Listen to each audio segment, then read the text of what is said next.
Marietta, Ohio, first organized American settlement of the Northwest Territory. Located at the confluence of the Ohio and Muskingum rivers, Marietta was founded by former Revolutionary War officers and soldiers who traveled from New England in 1788. Their efforts, largely overlooked in American history, paved the way for Marietta to become a thriving center of industry and, more recently, tourism and cultural arts. Today, Marietta is a community with a bustling downtown business district and quiet, brick street neighborhoods with beautiful Victorian homes.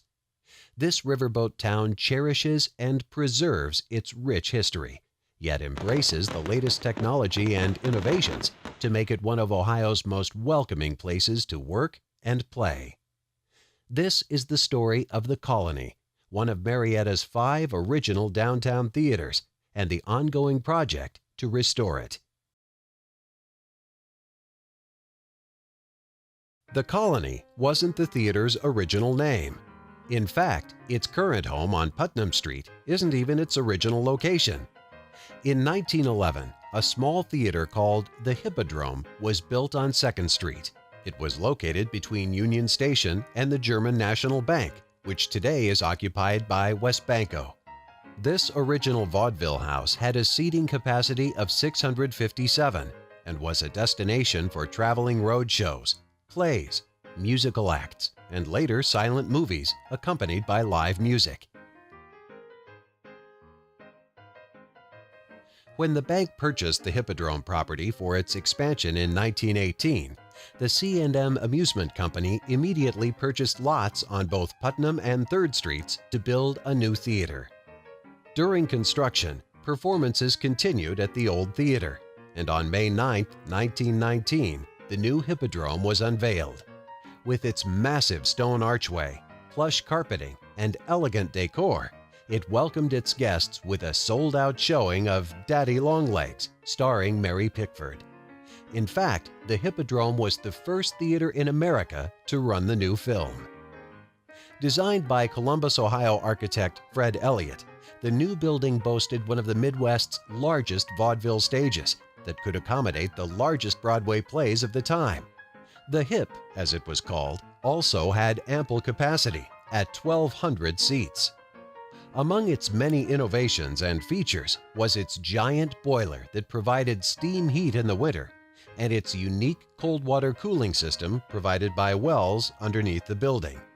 This provided the theater with the 1919 equivalent of central air conditioning. One of the most distinctive features of the Hippodrome that has survived to this day is its decorative fire screen. This large canvas mural was painted by the Twin Cities Scenic Company in 1919. In addition to being a beautiful piece of artwork, the curtain also served to contain heat and air conditioning in the auditorium, while props, scenery, and theatrical trunks were loaded onto the stage, as well as providing protection from fire. What we have here is our muraled fire curtain, as we refer to it. It was a curtain made out of asbestos material, which separated the stage area from the auditorium space. It separated anything backstage where there might be a fire that would happen from the people in the auditorium space. This is original to the theater. It was put in 1917, 1918. We've had an expert come in and look at it for refurbishing it. Obviously it needs cleaned, touched up, and then sealed with a special material that is acceptable in renovation projects. The fire screen served 3 different purposes. The one purpose was when people came into the auditorium, it was something pretty to look at until the show began. And then it also served as a buffer zone to keep the heat and the air conditioning in the auditorium while people and acts loaded in and out the back doors. Also, the third reason for it was in case of fire, the screen would be dropped to protect the patrons that came into the theater from the fire as they exited out through the back doors. Amenities for traveling performers included 7 dressing rooms just off the stage and a large chorus girls' room in the basement. The Hippodrome's 30 by 50-foot stage allowed it to accommodate the largest vaudeville revues, magical acts, and Broadway plays of the day. Another unique feature of the Hippodrome's stage was its trap system, used for raising and lowering props, backdrops, and even performers between the basement and stage level. All around me here you see we have some of the seats that were previously in the theater, then removed and stored in the basement. These are some of the seats that we expect to have sent out refurbished and then used on the orchestra level of the theater. And towering above the stage was a 50-foot flyloft for handling drops, scenery, and lighting. This is the original lighting control station and electrical station for the entire building. This is originally called a piano board, and each one of these switches controlled a stage light or set of stage lights that helped set the scene for the productions. This, of course, has all been replaced by modern technology with computers and relays and dimming panels that the audience would never see. But the era of the piano boards is something that still affects how stage lighting is done today. The Hippodrome was also a popular movie house with state-of-the-art projection equipment, a movie screen for silent pictures, and later a giant cinemascope screen. I was hired probably in 1936 or 37 as an usher. We wore uniforms, Eisenhower jackets, and the doorman wore a coat type. We had flashlights and follow me, walk this way, please. And of course, many jokes worked up from that. And I guess I went into the booth full-time probably in 39. Opening 10 years before Talking Pictures, the new Hippodrome presented silent films accompanied by the theater's own 5-piece orchestra. Additional accompaniment would also be provided by the large Moeller or Mighty Mo organ, whose pipes were located in chambers on either side of the stage. An additional organ was housed in a room under the upper balcony. In 1929, C&M Amusement Company installed the Vitaphone synchronized talking pictures system using high-class RCA photophone equipment, the first of its kind in the Marietta area. It originally started with a large record, and it would play as the projector was turning the reel. There was a machine that synchronized the projector with the phonographed record so that the sound would match up with what was going on the screen. The carbon arc lamps to project the film are similar to what you would have seen on the riverboats, and they still do when they're spotlighting the shore. Tremendous brightness.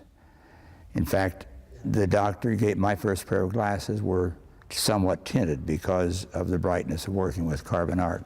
They generated a lot of heat. If they were not what we call trimmed, in other words, matching, they came from opposite directions, and then you developed the fire between the two. Well, if you didn't have that just right, it would discolor. Instead of getting a blue-white or a clear white, you would get a very blue, or if low, it would get yellow. A carbon set might last 2 reels. In your projection booth, you start on this machine, and one of the first things that you learn as a projectionist then is to try to be able, with that second machine, with the next reel, that the minute you see the first set of black dots in the upper right-hand corner, that's your start motor. When you see the second, which is several feet on, second set, you make the change, and the object is to cut this machine in and this machine out in the very same instant. If you do it well, the audience has no idea of the change of the reel, unless they know about cues. But that seemed like a fairly simple thing, but really to get it timed just right. Now, later years, that was motorized, but when I was working, you did it by hand. In 1949, the new owners of the Hippodrome, Shea Theaters of New York, began remodeling the 30-year-old theater at an estimated cost of $50,000. the equivalent of almost $400,000 today. The distinctive stone archway was replaced with a two-story Southern Colonial facade. The box office was moved to the side of the entrance, and new decor was added to the theater, including new colors, stage drapes, additional offices, and the Shea Theater's signature carpeting throughout. Now standing in the front office space of the second floor. This office space was put in a 1949 renovation project where they removed the original arch front facade and went to the colonial look, which allowed them to add two office spaces, the one we're in and the one next door. We had considered in the renovation project going back to the arch, which would have really been nice to do that. However, we would have lost some very valuable space.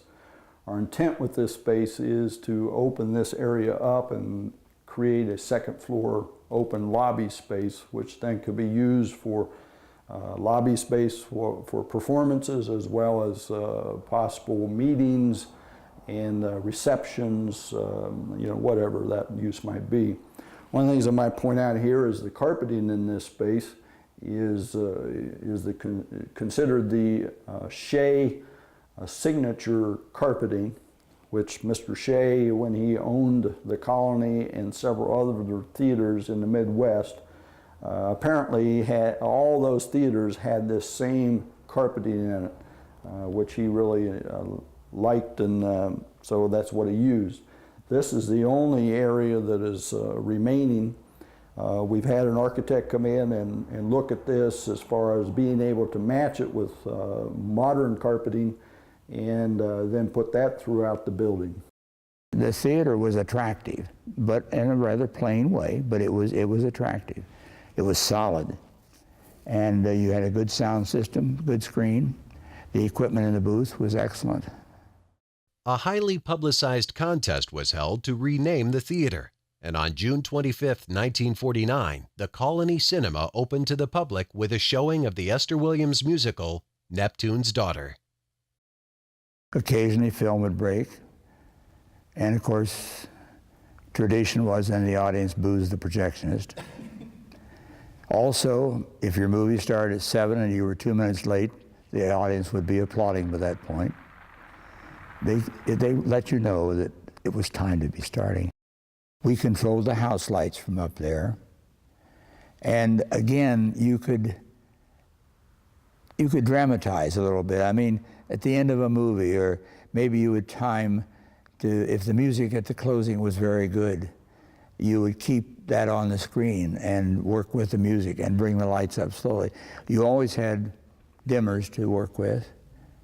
And this stage, even though it was probably antiquated, we could do a lot with lights there. You had 4 borders, and you had full range of colors, and the rheostats were very active. You can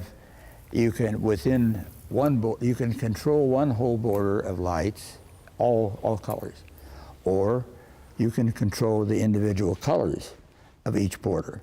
So there were a lot of things you do with the stage lighting. In its prime, the Colony's stage was graced by some of America's most famous entertainers, politicians, and celebrities. Some of its guests included Boris Karloff, Blackstone the Magician, Frank Sinatra, Jimmy Stewart, Judy Garland, Dick Van Patten, Tex Ritter, Minnie Pearl, Kitty Wells, Ernest Tubb, Randy Travis, and Rosemary Clooney. We had Blackstone. I remember the fact that he came by train. I'm a railroad fan. We had Rosemary Clooney with her sister Betty, with Tony Pastor's band. They played this stage. And that was, then I reacquainted with Rosemary about 12 years ago in Springfield, because she did the grand opening of the Coos Auditorium there. And her agent told her about meeting me, so I got to talk with her again, got a kiss on the cheek. I wouldn't wash the cheek for a week. And celebrities haven't been the Colony's only noteworthy guests. Legends abound that the theater is a destination for otherworldly visitors, most notably the ghost of a former owner. We just named him Mr. Shea because We always thought it was him because he always loved the theater, and of course he had passed on. We'd always go back and we'd sit in this first seat back here. If somebody wanted us, they knew where to find us then. So after we got the 7 o'clock movie in, I went back and sat in that seat. Well, I sat there for a while, and the first thing you know, that thing just started going like this. And I thought, well, now something's wrong here. And I got up and stood up a little bit and went back and sat down and done it again. So then I come on out here and I said, Dorothy, I'll sit out here and watch, and you go back and sit back there. So the first thing I know, she comes screaming out through here, and she used some choice words. She says, what's wrong with that seat? It's a taking and trembling. And we never did find out what was, but it was just shaking, that seat was. But there's been feelings all around here. And then in that one room next to the office up there, I was still, from the time I sold the theater, I was always a little bit leery going through there because there was something, we had bunk beds there, and there was something that was not right. It just, you had an awful feeling there. That sometimes you wouldn't want to go anyplace yourself. You just, somebody with you. On February 12, 1957, the Colony Cinema added to its history of firsts and milestones by hosting the world premiere of Battle Hymn, in which Rock Hudson portrayed Marietta native Colonel Dean Hess.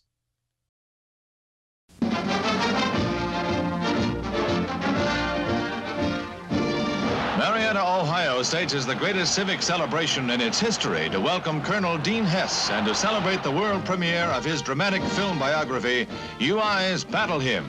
Guests of honor include Dan Duryea and Rock Hudson, who portrays Colonel Hess, the parson who became an ace airman and who saved thousands of Korean orphans from capture by the Rebs.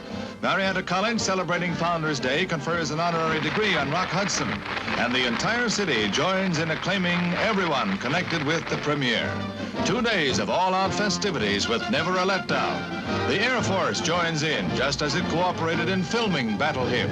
The biggest crowd ever gathers outside the Colony Theater to cheer the premiere of one of the truly great human documents ever to emerge from any war. From 1975 to 1989, the Colony changed hands several times, passing from Shea Theaters to Cinemat of Pittsburgh, whose 1975 remodel included the removal of a lobby staircase and replacement of the concession stand.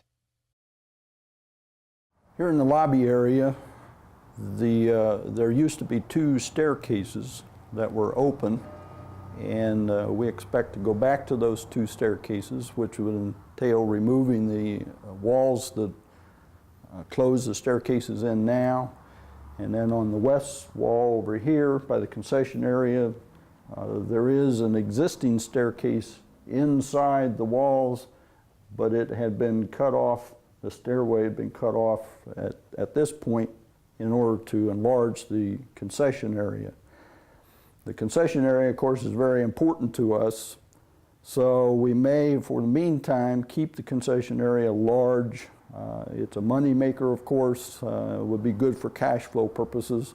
However, what we really want to get back to is the 1949-50 look of the concession area being just in the front corner next to the ticket booth.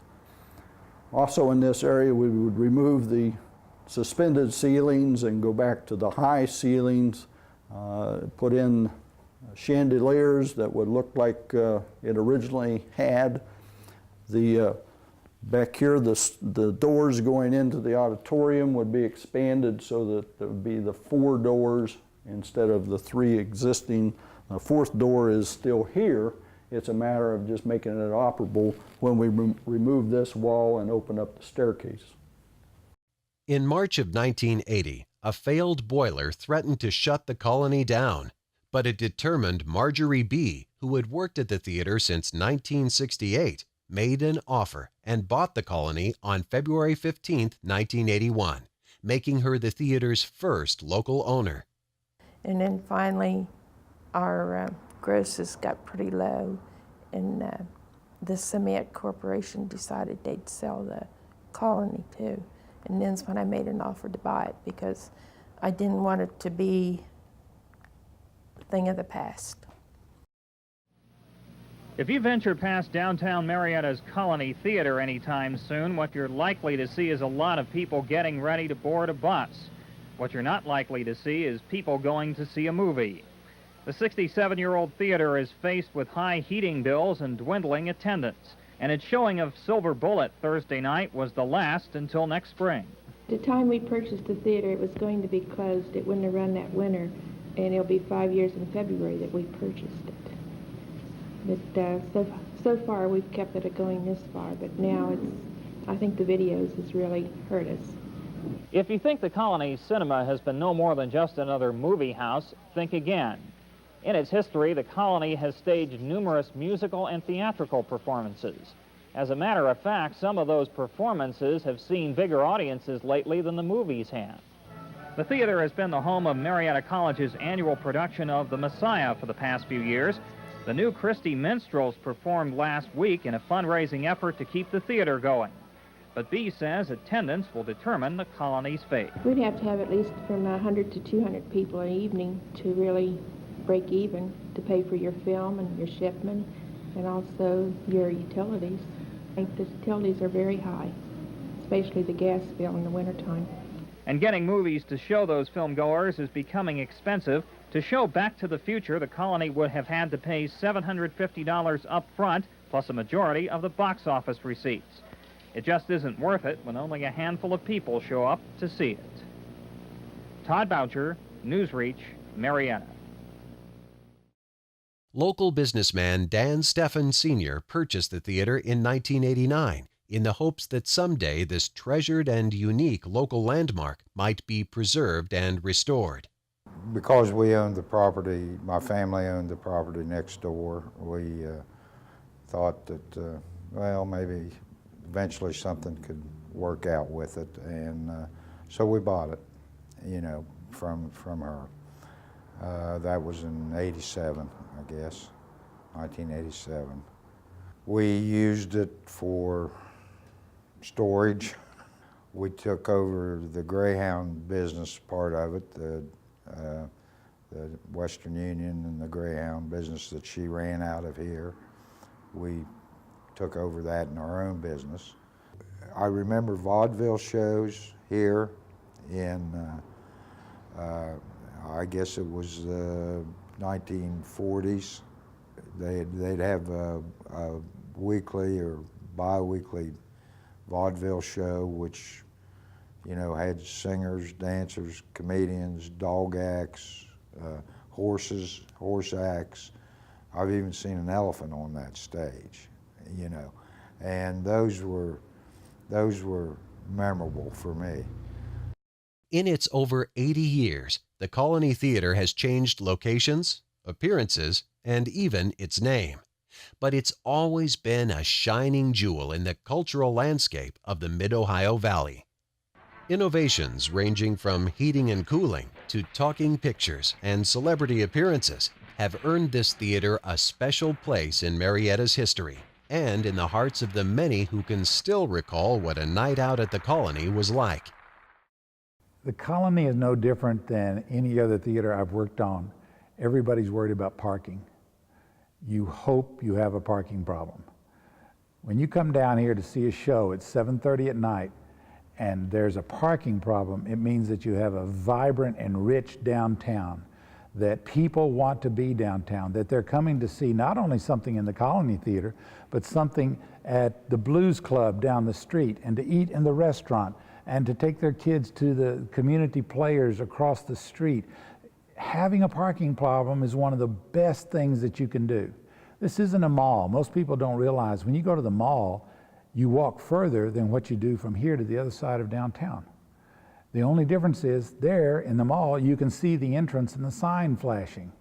Here, the sign that you're going to might be around the corner. It's a perceived problem. I hope you have a parking problem, because that means your downtown is so rich and vibrant, People want to walk. They want to experience driving by the stores that are staying open late. They want to go to the art gallery that's open until after the show. They want to eat at the deli before the show starts, or have a drink at the pub after the show's over. Those are the kind of things you want to happen in your downtown. That's part of the 24-hour mix you want every downtown to be.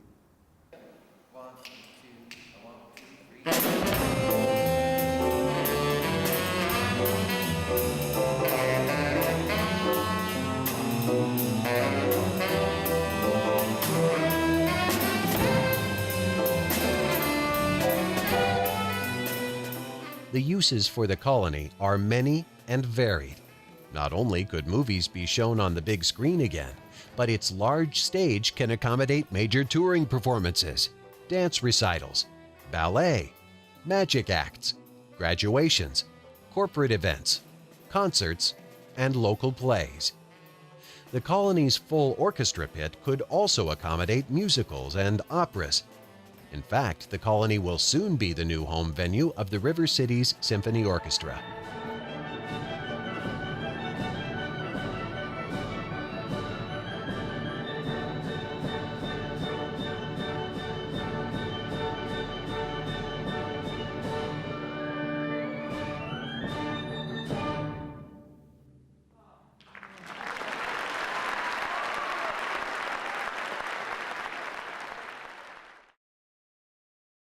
The colony is currently conducting a major capital campaign to raise $3.5 million for restoration purposes and an additional $1 million in endowment. As of summer 2005, $1.2 million has been raised, and construction is currently underway, with the asbestos abatement and roof replacement phases completed. Join us today in our efforts to breathe new life into this priceless piece of Marietta's history.